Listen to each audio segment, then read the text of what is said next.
Hi guys, it's I am Ridiri. Welcome to my YouTube channel. Subscribe, like, share and comment.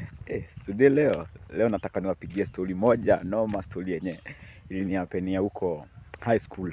Manze pale high school in 2019 before the corona came.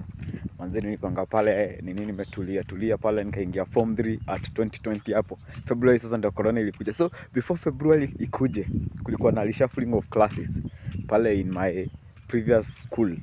Ilikuwa mixed school, so kulikuwa tunasoma maboy na madem in the same classes, in the same desks and what.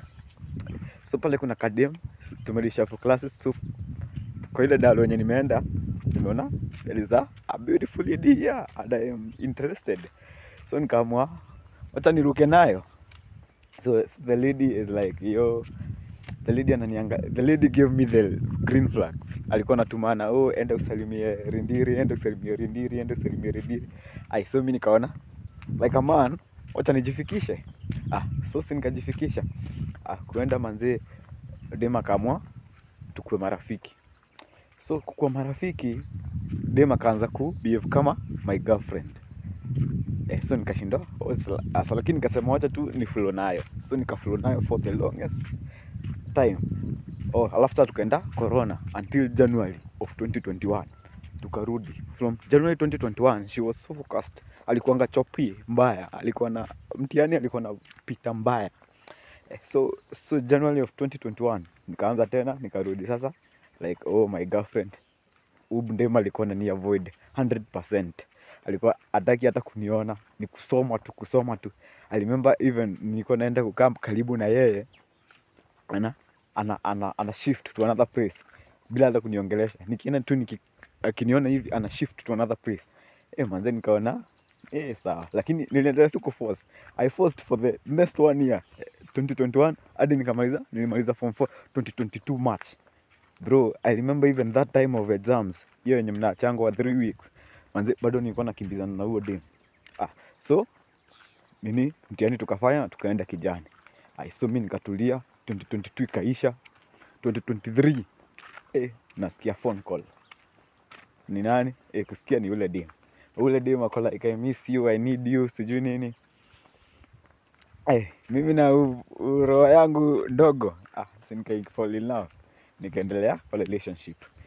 Manze nikakaa kwa relationship, but nikasikia my energy is not being energy yangu, it's not reciprocated. So nikaanza kuwa na my issues kwa hiyo relationship. Dem alikuwa sawa na nilikuwa nampenda, but sasa ikafika point na feel I am pressed in some way. So tutakuwa tu tunakaa makoros mingi. Later in 2023 November nikamwambia huyu dem, manze ni sawa, wacha tuite tuachane, ni sawa. From 2023 November, I think hatukuwa nini tena hadi 2024 March. She came with the same ideologies. Oh, I miss you, I love you, sijui nini. I fall for him again. So I dated from March, April, May, June, July, August. It was a birthday on 26th.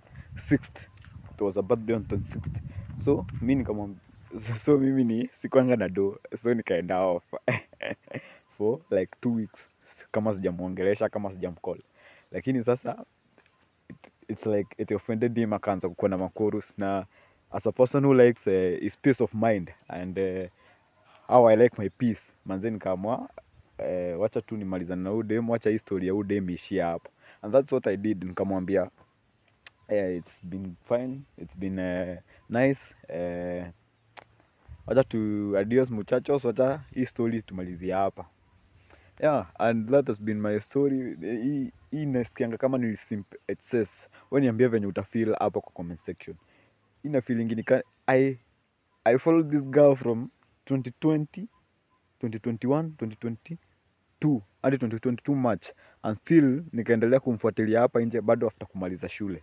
Manze tunaweza sema tu msiforce issues. I never dated this girl, I never even enjoyed the relationship that I thought I would enjoy, manze. Lakini ni sawa. So that is my story of how I left this guy. I love him till today, but I love her till today, but siwezi taka kumdate because of she is toxic sana. I love her, but siwezi taka kumdate. Now I have another girl I'm focusing on other things, but oh damn, if you find a toxic person manze, hakuna haja ya kujinini. Unaweza kuwa unampenda sana but hakuna, so you will have to just leave. Yes, subscribe to my YouTube channel. It's your boy Lindiri.